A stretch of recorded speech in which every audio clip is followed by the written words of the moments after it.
నమస్తే, welcome to BRK news. మనకున్న ప్రాబ్లమ్స్కి solutions చెప్పడానికి, మనల్ని మోటివేట్ చేయడానికి ఇవాళ మనతో పాటు ఉన్నారు motivational speaker, life coach Rajesh గారు. ఆయనతో మాట్లాడదాం. నమస్కారం సార్. నమస్తే మేడం. సార్, చాలామంది లోపలే మదన పడుతూ ఉంటారు. అలాంటి వారికి మీరు ఇచ్చే మోటివేషన్ ఏంటి? Super madam. ఈ రోజులో ఏజ్తో నిమిత్తం లేకుండా చాలామంది వాళ్ళ లోపల వాళ్ళే బయటికి నవ్వుతూ ఉంటారు. అమ్మాయిలైనా అబ్బాయిలైనా పెద్దవాళ్ళైనా వాళ్ళు ఏదైనా ఇన్సిడెంట్ చేసుకునేంత వరకు తెలియదు ఇంత బాధ ఉందా అని. ఫర్ ఎగ్జాంపుల్ మనం సుశాంత్ సింగ్ రాజ్పూత్ తీసుకుంటే తను చనిపోయేంత వరకు తెలియదు ఎందుకు ఇలా చనిపోయిండు అని. ఆ తర్వాత అందరు అంచనాలు వేసి అదే తన లోపల ఇంత నిగూఢంగా ఇంత బాధలు ఉన్నాయని. అతను ఒక్కడే కాదు, ఈ రోజులో జరుగుతున్న మేజర్ ఇన్సిడెంట్స్, యాక్సిడెంట్స్ కావచ్చు, లైక్ సూసైడ్స్ కావచ్చు, ఇవన్నిటికీ మెయిన్ రీజన్ లోపల మదన పడిపోవడం. ఇది ఎందుకు జరిగిపోతుందంటే వాళ్ళ హార్ట్ టచింగ్ మాట్లాడే వాళ్ళు దొరకపోవడం వల్ల. బిజీ లైఫ్లో ఇప్పుడు చాలా కార్పొరేట్ లైఫ్, అందరు బిజీ, ఎవరు టైం ఇచ్చేవాళ్ళు లేరు. ఓదాన్ని ఒకవేళ అదే నాకు ఈ బాధ ఉందని చెప్తే ఇది ఇట్లా ఒక బాధనేనా చెప్తే చులకన్నా చేస్తారేమో అనే భయంతో ఎవరు ఎక్కువ మాట్లాడుకోవట్లేదు. కాబట్టి చాలామంది లోపల అంటే వాళ్ళ లోపల బాధ ఉంటుంది, బయటికి అనిపించారు. అదే నిన్న అయితే నాతో మంచిగా నవ్వుతూ మాట్లాడినాడు, ఈరోజు ఇట్లా ఎందుకు చేసుకున్నాడు, అలాంటి అటెంప్ట్ ఎందుకు చేసుకున్నాడు అని బాధపడతారు చాలామంది. ఇది బయటికి రావాలి అంటే మేడం ఫస్ట్ ప్రతి ఒక్కరు ఫ్రెండ్ సర్కిల్ పెంచుకోవాలి, ఒకరితో ఒకరు ఎక్కువ మాట్లాడుకోవాలి. అంటే నార్మల్గా మాట్లాడుతూనే ఉంటారు, అసలు తనకి నా గురించి సీక్రెట్ చెప్తే ఏమవుతుందో అనే భయం ఎక్కువ.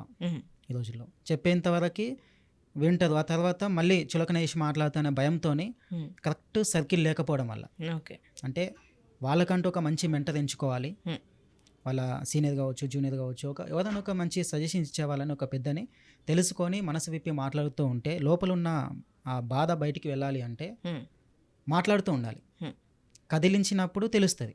ఫర్ ఎగ్జాంపుల్ ఎవరితో అయితే ఎక్కువ హార్ట్ టచింగ్ అవుతారో వాళ్ళ లోపల ఉన్న ఎప్పటి నుంచో బాధపడుతున్న బాధలు కూడా చెప్పుకుంటారు. ఆ రోజు ఇలా జరిగింది, అలా జరిగిందని. ఇప్పుడు ఇట్లా మాట్లాడుకోవడానికి టైం లేదు, ఎవరంతా టైం ఇస్తున్నారు? అవును సార్. ఫోన్ మాట్లాడి బిజీ వస్తున్నా బాయ్ అంటే బాయ్, కలిసినప్పుడు ఏమైనా ఫెస్టివల్స్కి కలిసినప్పుడు హాయ్ అంటే హాయ్, బాయ్ అంటే బాయ్. ఒకరితో ఒకరు మాట్లాడి భార్య భర్తలు అంటే మొత్తంగా మానసికంగా వీళ్ళు కృంగిపోవటం వల్లనే ఇలా జరుగుతుందని అంటున్నారు. మేజర్ ఇప్పుడు చాలా మంది ఎందుకు కుంగిపోతున్నారు అంటే వాళ్ళ లోపల ఒక బాధ ఉంటుంది, చెప్పుకుంటే అది ఎటువంటిదైనా సరే వాళ్ళ దృష్టిలో అది బాధ కాబట్టి ఆ బాధను ఇంకొకరికి చెప్పుకునే సర్కిల్ మనం క్రియేట్ చేసుకుంటే గనక దాని నుంచి బయటపడతాం అంటున్నారు. కరెక్ట్. ఎప్పుడైనా కానీ ఇప్పుడు మీదైనా నేనైనా ఒక వ్యక్తికి మన గురించి చెప్పాలి అంటే 100% నమ్మినప్పుడే చెప్తాం. అవును సార్. అట్లా నమ్మకంగా నమ్మాలి అంటే అతను అలా కనిపించాలి. అవును, సోల్ కనెక్టివిటీ ఉంటేనే చెప్పగలుగుతాం. అవును సార్. అంత టైం ఎవరు ఇవ్వట్లేదు కాబట్టి చాలా మంది రోజుల్లో లోపల బాధ ఉంటుంది, కానీ బయటకు మొత్తం ఏం లేదు బాగానే ఉన్నా అదే అనుకుంటూ ఉంటాడు సార్. నిన్నటి వరకు బాగానే ఉన్నాడు, పొద్దున్న లేస్తే ఇలా అయ్యాడు ఏంటరా బాబు అనుకుంటాం. కానీ వాళ్ళ లోపల పడుతున్న ఆ బాధ ఎవరికి చెప్పుకోలేక వాళ్ళ ఆ దుస్థితికి రాగలుగుతున్నారు. మరి అలాంటి వాళ్ళకి లేకపోతే ఫ్యూచర్లో ఇలా జరగకుండా ఉండడానికి ఏం జాగ్రత్తలు పాటించాలంటారు? ఫస్ట్ మేడం ఈ బిజీ లైఫ్కి పక్కన పెట్టేసి ప్రతి ఒక్కరు బెస్ట్ మంత్ర ఏంటి అంటే డూ మెడిటేషన్. ఓకే. మనతో మనం మాట్లాడుకోవాలి ఫస్ట్. మనకి బెస్ట్ ఫ్రెండ్ ఎవరంటే మనమే. మనతో మనం మాట్లాడుకోవచ్చు. ఇది చాలా మంది మర్చిపోతున్నారు, మనం ఎవరితోనో మాట్లాడుకోవాలనుకుంటాం, కానీ ఫస్ట్ మనతో మనం మాట్లాడుకోవాలి. అలా నిశ్శబ్దంగా మీకు నచ్చిన టీయో తాగుతూ లేకపోతే ఏదో ఒకటి అలా చూస్తూ నచ్చిన సాంగ్స్ వినవచ్చు, లేదా మీకంటూ మీకు టైం ఇచ్చుకుంటే మీ బాధ ఏంటో ఫస్ట్ మీకే అర్థమవుతుంది అన్న చందంగా చెప్తున్నారు. ఏ వ్యక్తికైనా బెస్ట్ ఫ్రెండ్ తనే. అవును సార్. పక్కన వాళ్ళు ఎప్పుడైనా మోసం చేయొచ్చు, కానీ తనని తను ఎప్పుడు మోసం చేసుకోడు. అవును సార్. మనల్ని మనం రక్షించుకుంటాం ఎప్పుడైనా సరే. అది మన కష్టాలు రావద్దు అనుకుంటాం, బాధలు రావద్దు అనుకుంటాం, మంచిగా ఉండాలనుకుంటాం. సో మనతో మనం మాట్లాడుకోవాలి ఫస్ట్. వివేకానంద స్వామి ఒక మాట చెప్తాడు, ప్రతిరోజు నీతో నువ్వు మాట్లాడుకో. అట్లీస్ట్ ఒక 5 minutes 10 minutes ఆ డేలో నేనేం చేసిన నా కోసం. ఏ ప్రొఫెషనల్ జాబ్ కానీ బిజినెస్ కానీ ఏదైనా సరే ఫస్ట్ నీతో నువ్వు మాట్లాడుకో. నీతో నువ్వు మాట్లాడుకోకపోతే నీ జీవితంలో ఒక గొప్ప వ్యక్తితో సంభాషించే అవకాశం కోల్పోతావు అని వివేకానంద వారు ఎప్పుడు చెప్తూ ఉంటారు. ఈ విషయం అందరూ మర్చిపోతున్నారు. ఎంతసేపు పక్కలతోనే మాట్లాడదాం, సినిమాలు చూద్దాం, మూవీలు చూద్దాం, అక్కడిక్కడ వెళ్ళిపోయి ఎక్కడెక్కడో ఎంటర్టైన్మెంట్ ఎత్తుకుంటున్నారు, కానీ బెస్ట్ ఎంటర్టైన్మెంట్ నీతో నువ్వే. పక్క వాళ్ళు ఎప్పుడైనా మోసం చేయొచ్చు. ఈ రోజులో ఇప్పుడు ఒక మాట వింటూ ఉంటాం, అందరూ మోసం చేసే వాళ్ళే, ఓవర్ మంచి లేదని. అందరూ మోసం చేయొచ్చు, కానీ నిన్ను నువ్వు మోసం చేసుకోలేవు. సో నీతో నువ్వు మాట్లాడుకో ఫస్ట్. నిజానికి మన మైండ్ మనకి చాలా ట్యూన్ చేస్తుంది. ఒక క్వశ్చన్ ఫర్ ఎగ్జాంపుల్ మనకి ఏదైనా తెలియంది బాగా ఆలోచిస్తుంటే ఒక క్వశ్చన్ మన మైండ్కి ఇచ్చేస్తే కొంత టైం ఇస్తే ఆన్సర్ వెతుకుతుంది.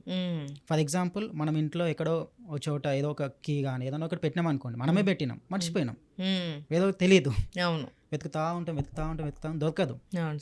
ఒక హాఫ్ అన్ అవర్ 1 అవర్ ప్రశాంతంగా కూర్చొని ఉంటే ఎక్కడ పోయింది ఏంటి అని ఆలోచిస్తే అప్పుడు దొరుకుతుంది ఆన్సర్. అదే నేనే పెట్టినాను కదా ఇక్కడ డెస్క్లో అని చెప్పి అప్పుడు వెళ్ళి చూస్తే దొరుకుతుంది. సంకన పిల్లగాడిని పెట్టుకొని ఊరంతా వెతికినట్టు చందంగా అయిపోతుంది. కరెక్ట్, సంకలో పిల్లని పెట్టుకొని సంత అంతా తిరిగినట్టు. అంటే ఇది కూడా ఒక మంచి స్టోరీ ఉంది మేడం. దేవుడు ఒక అద్భుతమైన శక్తి సామర్థ్యాలని ఎక్కడ దాచాలి అనే క్వశ్చన్ వచ్చినప్పుడు జీవులను అడుగుతాడు అనమాట. ఫస్ట్ ఒక చేప వచ్చేసి చెప్తుంది అనమాట. దేవుడు అంటే అన్ని జీవులతో మాట్లాడుతుంది, చేప వచ్చేసి చెప్తుంది, దేవుడు నాకు ఇవ్వండి ఆ శక్తిని, సముద్రం నీటి కింద వెళ్ళి పెట్టేస్తాను, మనిషి అక్కడికి రాలేడు అని చెప్పేసి క్వశ్చన్ వేస్తుంది. దేవుడు మళ్ళీ దివ్యదృష్టిని చూసి మనిషి చాలా తెలివంతుడు, ఎప్పుడో ఒకసారి నీళ్ళని ఇట్లా చేయిస్తాడు, నీటి లోపలికి వస్తాడు, తెలుసుకుంటాడు అని చెప్పేసి అది కదా కాదని చెప్తుంది. ఆ తర్వాత ఒక చిట్టెలకు వచ్చేసి స్వామి నీళ్ళలో అయితే చూడవచ్చు కదా ఎట్లాగనే, ఓకే నాకు ఇవ్వండి, నేను పెద్ద భూమికి సొరంగం చేసి భూమి లోపల పెట్టేస్తా అని చెప్తాడు. చెప్తే అప్పుడు దేవుడు మళ్ళీ ఆలోచించి మనిషికి చాలా మేధాశక్తి ఉంది, ఎప్పుడో ఒకసారి భూమిని ఇట్లంగా సొరంగం చేసి లోపలికి వెళ్ళిపోతాడు, సో భూమిలో పెట్టినా కష్టమే అని చెప్తాడు. ఆ తర్వాత ఒక గ్రద్ద వచ్చేసి నాకు ఇవ్వండి, నేను మేఘాలు పైకి ఎగిరిపోతా కదా, ఆకాశంలో ఎక్కడో తెలియని దగ్గర పెట్టేస్తా అని చెప్పేస్తే అప్పుడు దేవుడు మళ్ళీ ఆలోచించి మనిషి ఎప్పటికో ఆకాశంలో ఇట్లా విహరించగలుగుతాడు, అంత శక్తి సామర్థ్యాలు ఉన్నాయి, అక్కడ ఇట్లంగా కష్టమే అని చెప్తాడు. ఆ తర్వాత ఒక మంకీ వచ్చేసి మరి మాకేం తెలియట్లేదు మీరే చెప్పండి అని అన్నప్పుడు దేవుడు చెప్తాడు అనమాట, ఓ పని చేద్దాం, అక్కడిక్కడ దాచడం ఎందుకు, తన లోపలనే దాచిపెడదాం. మనిషి బయట మొత్తం వెతుకుతాడు, తన లోపల మాత్రం వెతకడు. సో తన మైండ్ లోపలనే తన లోపలనే అద్భుతమైన శక్తి సామర్థ్యాలు పెడితే మనిషి బయట మొత్తం వెతుకుతాడు కానీ తన లోపల వెతకడు. సో ఏ వ్యక్తి అయితే తన లోపల తను తెలుసుకుంటాడో, తనని తాను గెలుచుకుంటాడో ఈ ప్రపంచాన్ని మార్చగలుగుతాడు, గెలవగలుగుతాడు. ఈ రోజులో ఇట్లా ప్రతి ఒక్కరు నాకు బెస్ట్ ఫ్రెండ్స్ లేరు, నాకు మనసు విప్పి మాట్లాడే వాళ్ళే ఎవ్వరు లేరు అనుకుంటారు, కానీ మన లోపలనే ఇద్దరు ఉంటారు, మంచోడు చెడ్డోడు. సో మంచి వాళ్ళని పెంచినప్పుడు 10 మందికి ఉపయోగపడతారు, చెడ్డవాడని పెంచినప్పుడు తనకి తాను ఉపయోగపడకుండా నాశనం అయిపోతాడు. ఎందుకు విలన్కి హీరోకి తేడా అంతే కదా, అంతే. నాశనం చేసేవాడు విలన్, మంచి చేసేవాడు హీరో. సో మన లోపల ఇలా ఒక హీరో ఒక విలన్ ఉన్నాడు. సో నీతో నువ్వు మాట్లాడినప్పుడు నీ శక్తి నువ్వు తెలుసుకున్నప్పుడు నీకు బయట శక్తి అవసరం లేదు. ఎక్కడ ఉంటుంది మానసిక ప్రశాంతత, ఎక్కడ ఉంటుంది మన లోపలనే ఉంటుంది. ఇది బయటపడేది మెడిటేషన్. ఓకే. మెయిన్గా మెడిటేషన్ చేస్తే వీటి నుంచి బయటపడతారు. అండ్ ఇంకొక డౌట్ కూడా ఉంది సార్ నాకు. ఇప్పుడు చాలామంది ఏమంటారంటే ఏంటో ఇదంతా ఇప్పుడున్న మొత్తం దాంట్లో నాకు మైండ్ సరిగ్గా లేదు, పలానా ప్లేస్కి ఓ 2 రోజులు 3 రోజులు వారం రోజుల్లో వెళ్ళేసి వస్తే మైండ్ రిఫ్రెష్ అవుతుంది అంటారు. అది ఎంత మేరకు ఉపయోగపడుతుంది అంటారు? 100% ఉపయోగపడుతుంది. ఎందుకంటే మన సర్కిల్ చేంజ్ అయినప్పుడు మన థింకింగ్ పవర్ ఇట్లా చేంజ్ అవుతుంది. చాలా మందికి టెంపుల్ వెళ్తే మానసికంగా ఉంది అనిపిస్తుంది, 100% ఉంటుంది. ఎందుకంటే గుడి దగ్గర అందరూ ప్రశాంతంగా ఉంటారు, అక్కడ పాజిటివిటీ ఎక్కువ ఉంటుంది, అక్కడ చెడు మాట్లాడొద్దు, వేస్టేజ్ అట్లా ఉండొద్దు, నీట్గా ఉండాలి, స్వచ్ఛంగా ఉండాలంటారు. ఇప్పుడు ఇండ్లు అక్కడిక్కడ అయితే ఇక్కడ డస్ట్ అక్కడే పెట్టేస్తారు, అందరు అడుస్తూ ఉంటారు, టీవీలు సౌండ్ అన్నీ ఉంటాయి. అక్కడైతే మంచి గంటల శబ్దం కావచ్చు, ఆల్రెడీ అక్కడ మంచి దేవుడి ప్రాణప్రతిష్ఠ కావచ్చు, ఇట్లాంటివి అయినా సరే ఒక పార్క్ వెళ్ళినప్పుడు ప్రశాంతంగా ఉంటుందని చాలా మంది అనుకుంటారు. ఎప్పుడైతే సర్కిల్ చేంజ్ అవుతుందో మన థింకింగ్ పవర్ ఇట్లా చేంజ్ అవుతుంది. ఫర్ ఎగ్జాంపుల్ బస్సులో వెళ్తే ఒక ఫీలింగ్ వస్తుంది, కార్లో వెళ్తే ఇంకొక ఫీలింగ్ వస్తుంది, ఫ్లైట్లో వెళ్తే ఇంకొక ఫీలింగ్ వస్తుంది. బస్సు అలవాటే కాకపోతే జనాలు ఎక్కువ, జనాల బట్టి తప్పించి ఇంకేం ఉండదు. ఓకే, కానీ మార్పు అయితే ఉంటుంది. మనకి డస్ట్ పొల్యూషన్ ఇవన్నీ ఉంటాయి.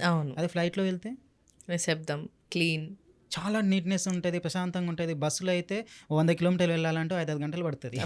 అది ఫ్లైట్లో అయితే 2 గంటలు పోవచ్చు, 10 నిమిషాల్లో వెళ్తారు. 100 కిలోమీటర్లు ఇట్లా 10 నిమిషాలు వెళ్ళిపోతారు. ఎంత స్పీడ్ వచ్చినామా అనిపిస్తుంది. అంటే నువ్వు ఎలా ప్రయాణిస్తున్నావు.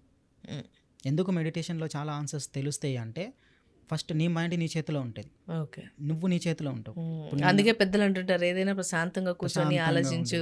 ఎస్, ఎందుకు మన పెద్దవాళ్ళు పూర్వీకులు సంతోషంగా ఉన్నారు, ఎలాంటి గాబరా లేకుండా ఎలాంటి జబ్బు లేకుండా జీవించారు అంటే వాళ్ళు ప్రశాంతంగా ఉన్నారు. అంతే, 100 విషయాలు ఆలోచించాలి ఒకేసారి ఒకే విషయం ఆలోచించి ఈ రోజు పని ఉందా చేయాలి, పని లేదా గమ్మున తిని పడుకోవాలి. అంతే. ఇప్పుడు అందరు తినేటప్పుడు ఆలోచనలే, పడుకున్న ఆలోచనలే, లేచిన ఆలోచనలే, ఎక్కడ వెళ్ళినా సరే బస్సులో ఉంటారు, ఎక్కడో ఉంటారు, ఇక్కడే ఉంటారు, కానీ వాళ్ళు ఎక్కడే ఉంటారు.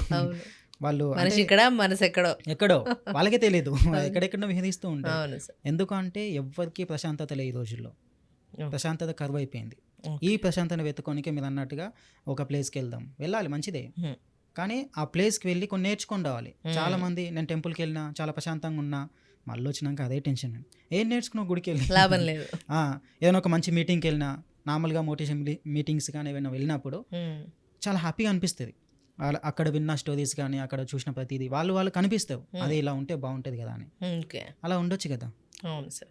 ఇప్పుడు మనం రోడ్ పైన వెళ్తూ ఉంటాం, లెఫ్ట్ సైడ్ నుంచి వెళ్ళాలి, రైట్ సైడ్ నుంచి అటు వాళ్ళ ఆపోజిట్ రావాలి. లేదు నేను రైట్ సైడ్ వెళ్తా అంటే ఎందుకు కష్టాలు వస్తున్నాయి అంటే ఇంతే. ఒకటి రూల్ పెట్టినప్పుడు ఫాలో కావాలి, దాన్ని ఫాలో అవ్వరు. ఎందుకు ఫాలో అవ్వాలి? ఫాలో కాకపోతే ఫెయిల్ అయిపోతారు. ఓకే సార్, చాలా క్లియర్గా వివరించారు sir. Thank you so much. Thank you. చూసారు కదా రాజేష్ గారు ఎంత చక్కగా చెప్పారో.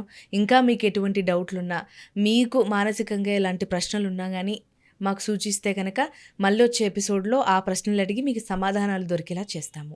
Thank you.